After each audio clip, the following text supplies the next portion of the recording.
Glasgow is a major industrial city, and this was specifically true during the early 19th century, where there was a heavy reliance of the shipbuilding ports on Glasgow. However, Glasgow had a darker past, where gangs such as the Beehive Boys and Norman Conks used intimidation and fear to control the city. They used knives and razors, hence the term razor gangs, to have a vice-like grip on Glasgow's life. And this made Glasgow a dangerous and horrible place to live. Bilton was leader of the Beehive Boys, who committed burglaries, car thefts and other extreme violence. The media during the 1930s had a great time reporting on the Beehive Boys and atrocious crimes that they committed. And Billy himself joined in the media frenzy when he gave an inside story of what life was like in one of Glasgow's infamous gangs. He gave the inside story to the Weekly News in 1932. For many years, the people of Glasgow relied heavily on the docks, and in the 1930s there was a great deal of unemployment, but during the Second World War, shipbuilding became relevant again. However, in the 1960s, the demand for ships became less necessary as cars were easy to access. Poverty and gang life took control once again and led to an increase of violent crime, which expanded throughout decades into recent years. When the name Glasgow is mentioned, these images are probably what many people see: rubbish, graffiti, and things that have been dumped everywhere it can possibly be. This area is Ibrox, next to Govan, which is synonymous with crime and poverty in its own right.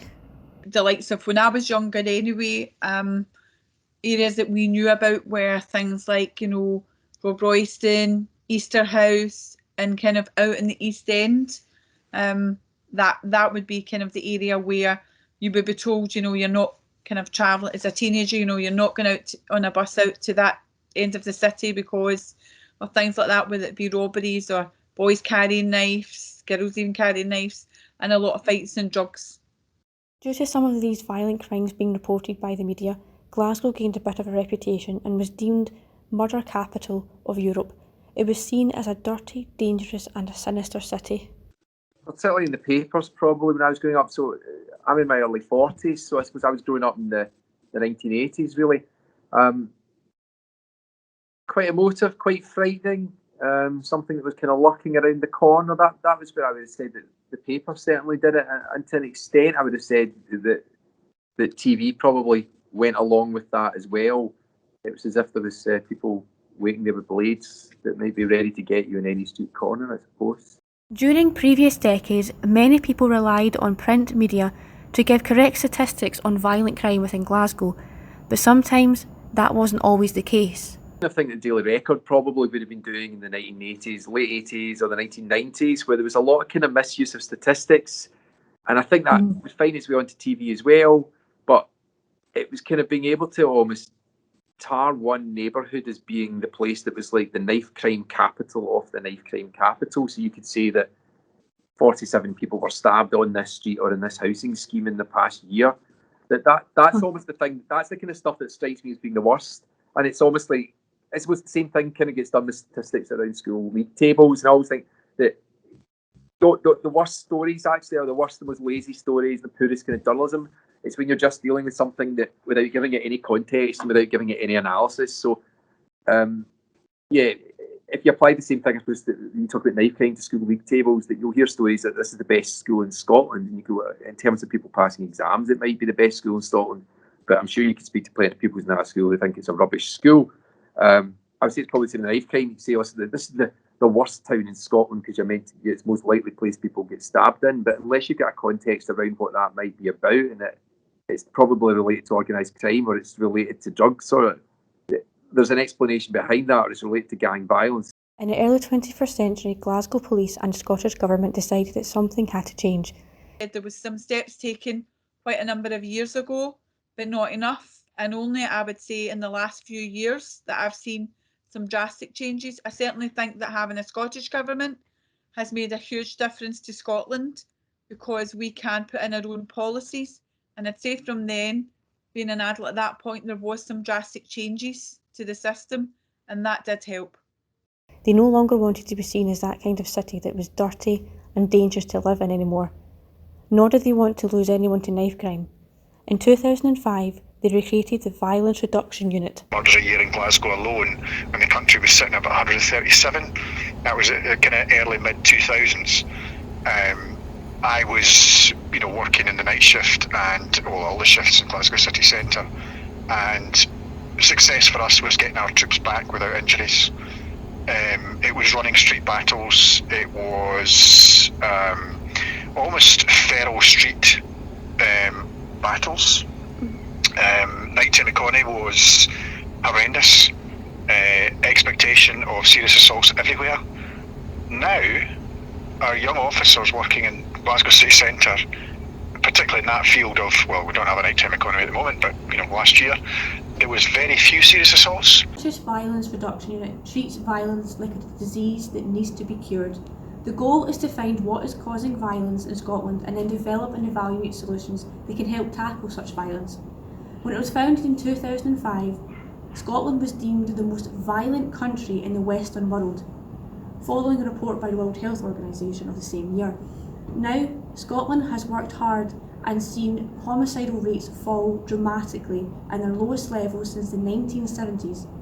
The Scottish Violence Reduction Unit believes and lives by the motto, "Violence is preventable, not inevitable."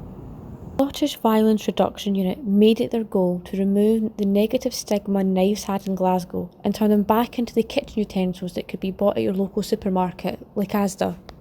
By the BBC in 2018 reported that the violence of Glasgow has seen a fairly rapid decline over just a few years. Publicising policing around that, so you could see that there were plenty of stories of people getting harsher criminal penalties for that kind of thing in the past 20 years. You could say that there's certainly a kind of move towards other ways of dealing with things like knife crime and violence in places in Scotland where that's a big problem. So you can see that that's something the media publicise through the publicised schemes that are kind of like violence reduction schemes and things like that, and maybe offering other things to people and going out to do that.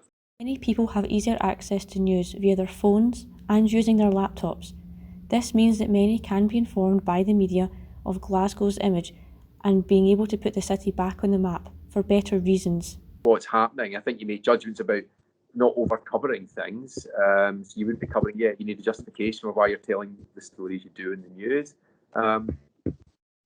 It feels like the media more broadly, I suppose, people work with, just in the past 10 years, or maybe the past 20 or 30 years, even the past decade, people are working with a lot of different, are able to find a lot of different news sources out there and a lot of different sources of media out there beyond news, so in documentaries and drama, on TV, lots of different magazines, and that's before you just even begin to start to think about the impact of something like Twitter, that it has the global audience for that. So I suppose that's probably diversified the amount of views and opinions that's out there, which means that for something like knife crime, that the same thing would apply. So actually, for a city like Glasgow, you could say, actually, there's more stuff written about Glasgow probably than ever before. There's more stuff filmed about Glasgow than ever before. That means it's out there and it goes around the world, not just around Scotland and the UK. In 2014, Glasgow hosted the Commonwealth Games, and it created a lot of change for the city. One such change was the creation of 6,000 jobs and provided a £52 million boost to the economy, according to a Scottish National report. The opening ceremony of the Games showed Glasgow's fairly humorous side, when it displayed dancing tea cakes, for example. It showed a side of Glasgow that many didn't associate with the city, the ability to have a laugh and make fun of themselves. It definitely didn't match the dangerous, dirty city many believed it to be. The streets of Glasgow got busy once again, as the Scotsman in 2015 reported that there was an incredible 37% rise in tourism after the Commonwealth Games. There was a sense of pride after these games, and art murals were placed around the city centre, like this one on Wilson Street, just off of Argyle Street. Glasgow has, for the longest time now, been second only to London for shopping thanks to its major shopping centres like St Enoch and Buchanan Galleries. There are several high street shops on Buchanan Street, such as Nike, Hugo Boss and Chanel, further fueling the push to head to Glasgow to do some shopping. This is especially true at Christmas time, when the city centre is especially busy with shoppers from all over gathering into shops to pick up their much needed presents for loved ones. The pretty, festive lights create a feeling of warmth and comfort that many didn't associate Glasgow as being able to provide. for the longest time. As well as the government putting in new policies to tackle knife crime, the media really helped by reporting on Glasgow's change, especially online for people all over to have access to. I definitely think the media, as much as it can be very negative and bring out a lot of controversial things, I think that the media can be really, really good at putting out positive messages. And certainly when the campaigns have happened and the things down in England where young kids have certainly been, you know, whether it be on purpose to do with drugs or have been a result, their death has resulted in, you know, being a knife crime, then that campaign, having it in the media, having it on the TV, having it through like the media pages like Facebook and Instagram, all these kind of messages and relaying that to the people out there, it's one of the best ways to get it out, to get that positive message out, and it has helped reduce. I think awareness is always the key in communication, and I think if people communicate in a better way and put that awareness out there in their communities, then it makes other people aware and they're more inclined to report things, which helps reduce it. And then people will think twice, which again helps reduce it. Of course, it is important to note that the police in Scotland have really helped bring down crimes with new and improved techniques and movements. The media helps report these movements and helps to spread the messages of the police across, especially on social media, which has gained a lot of popularity on the way the police communicate with the public. Certainly I used the media to my advantage, especially when we were appealing for witnesses. You know, if it was a serious assault or something, we would appeal to the media and give them out information that we wanted them to communicate to the public. And also really, really helpful in high-risk missing person cases, Alyssa. So I remember with the high-risk missing person when I was out at division, and the media were really, really vital in getting out key messages to the public for what he was wearing, the direction of travel, etc., etc. Successful working relationship between the police and the media is important. Working with the media can help solve crimes and keep local areas safe. It also alerts the public on what the police are doing to keep their local communities crime-free. However, despite the seemingly overall positive relationship that the media and the police have, sometimes the media can get it wrong. Even small things can irritate police officers. The police need to work really closely with journalists to make sure that the accurate information is communicated, because sometimes it can be taken out of context and a heading can suggest something else when the story's not quite like that. So that's my personal experience. As in my department, we get a lot of queries from journalists, especially around stop and search. Media will scrutinise that in a lot of detail, so will local authorities, and then they'll come to us to say, well, why is this and why is that and why is the next thing? So basically what we do then is we look at the query, we look at the data, and then we provide an explanation. So it's really helpful for us to help the journalists understand what the data means and what's the context behind the data, because as you know, for example, I've just talked about weapon crime increasing in the last 5 years by over 60%, but the context behind that is because there's a change in recording standards. So things like that I think it's really helpful for journalists to understand the context. The media themselves, although relying in their own way with the police, try and have other contacts outside of Police Scotland. The relationship between the media and the police is a curious relationship. I suppose to the extent we rely on the police to tell us about criminal activity that's taking place.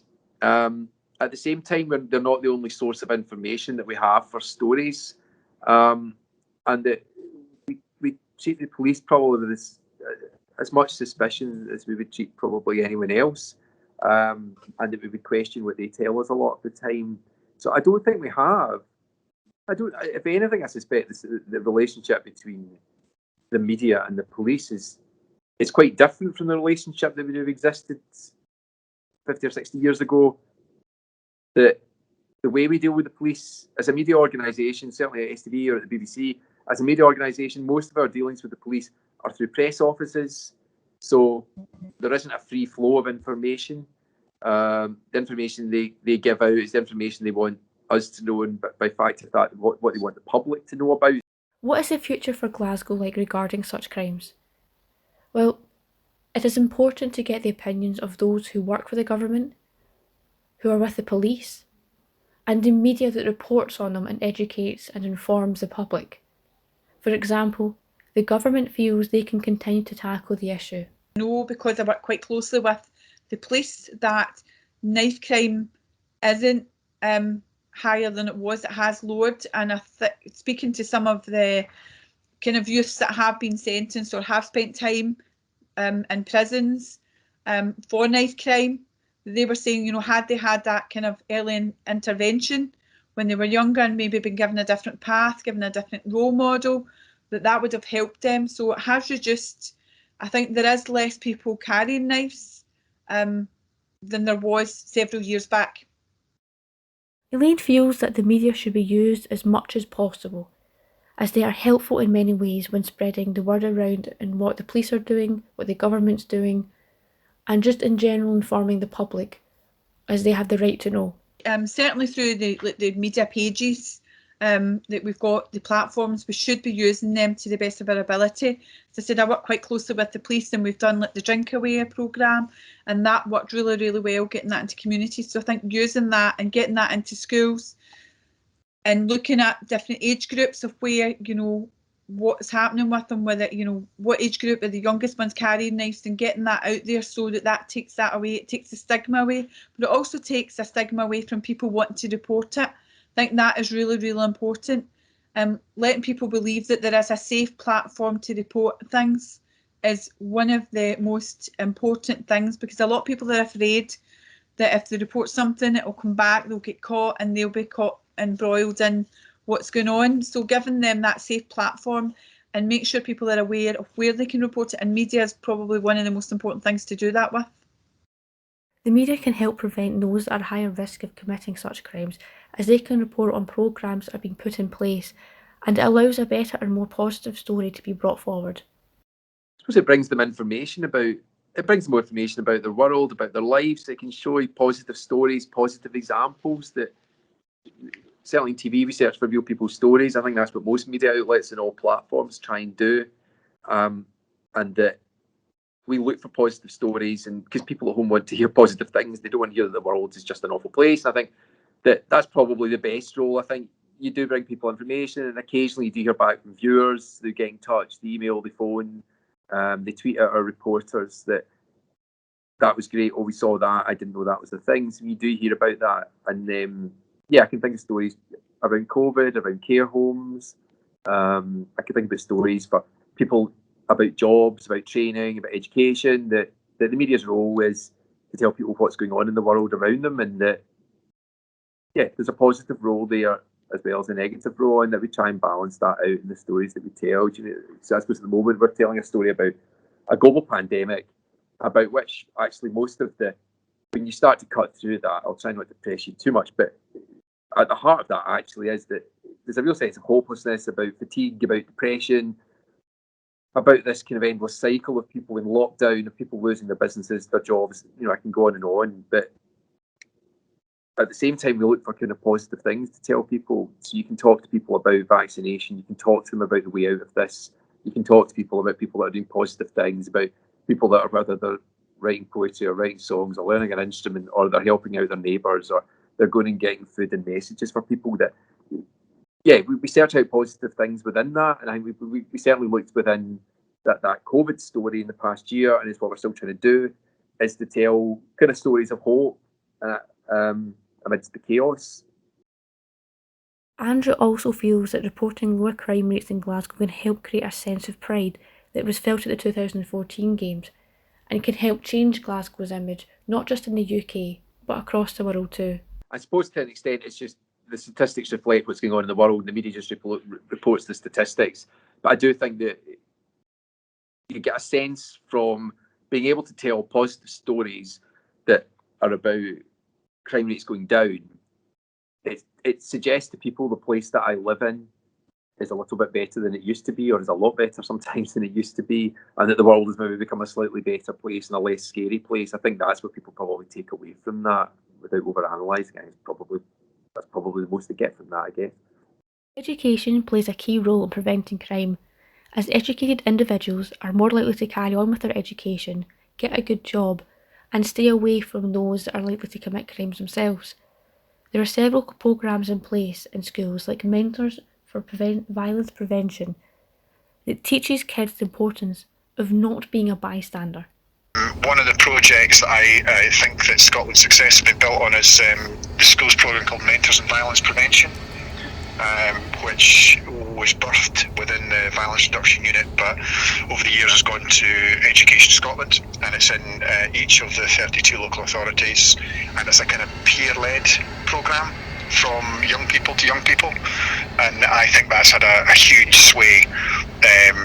The problem being is that, you know, all the crime that we're hearing and the stats are coming from certain kind of areas within that SIMD, the Index of Multiple Deprivation, Scottish Index of Multiple Deprivation. These areas, these thorny areas, are not necessarily getting the same chances as your leafy suburbs. The Violence Reduction Unit, although slightly different from the police respectively, have put in place their own ways to help tackle and get those who are often in trouble with the police a better chance of following a new path. In terms of what we're doing, we're dealing a lot more with we've got quite a number of folk who are coming from a background with convictions. So they're my colleagues.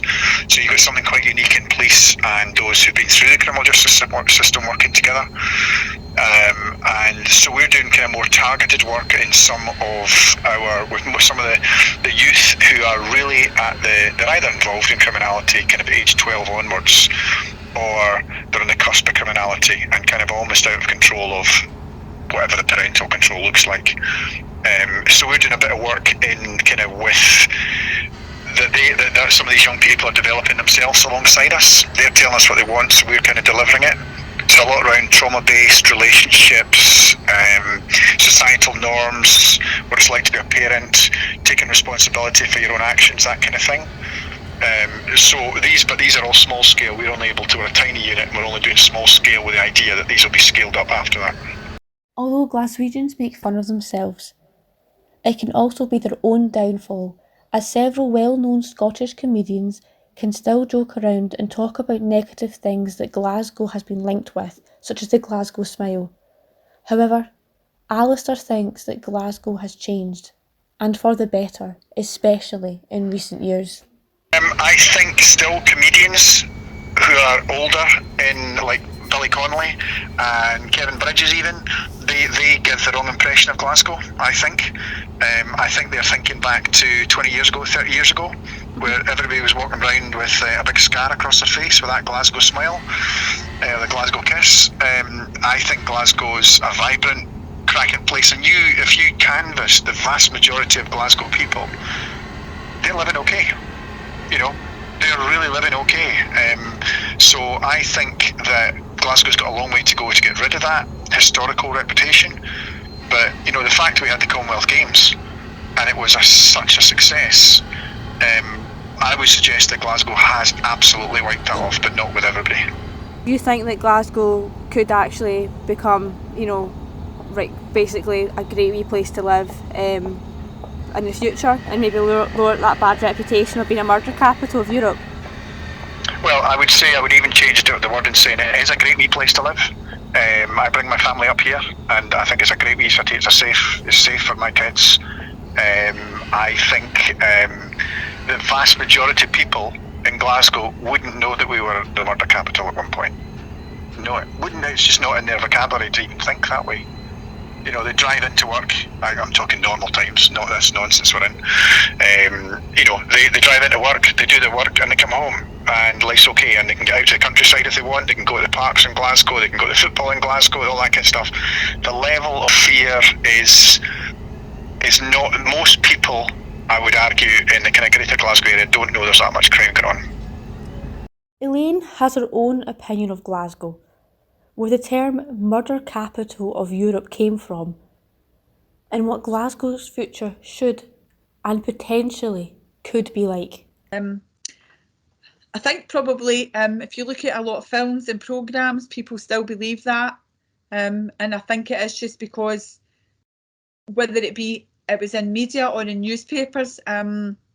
So I know from some research that I did a few years back that the biggest number of deaths in Glasgow City are actually caused by accidents from people walking, mostly in front of buses, because they haven't looked where they're crossing the road or haven't crossed correctly. However, you probably, for every maybe several deaths that you see that way or road accidents, you will then see the big huge headline in the paper about somebody being killed by a knife crime, injured by a knife crime or something else. So that hits headlines, and I think that has a lot to do with us getting that name. It may not be the actual figures, and I think it's the same with sticks. So it'd be really hard to get away from that. But I think our police officers and certainly all our kind of fire officers and everybody else that are involved with dealing with things when they happen, or paramedics, that the messages that they put out are more positive. And I think that should hopefully help shape our city for a future generation. It may never go away that, you know, Glasgow is, you know, murder capital, because that's the kind of nickname. But I would hope that in time that it would change. Glasgow's knife crime is still fully relevant within the city, as a simple Google search shows that crimes involving knives still happens on occasion. An example of this was in June 2020, where 6 people, including a police officer, were injured after being stabbed at a Park Inn hotel. However, such incidents are seen less frequently in the media. There are still some areas where people may feel inclined to avoid, like Easterhouse, due to its bad reputation for many years. However, Glasgow has become significantly safer, and their policies of tackling knife crime has even been adopted by London Police themselves. That, in itself, is a sure sign that something is working, and for the best for the Glasgow city. In March 2020, the entirety of the UK went into lockdown to help tackle the pandemic involving the coronavirus. Nevertheless, the shops of Glasgow are opening up soon. The nightlife that Glasgow is so famous for will soon ring through the city streets once again.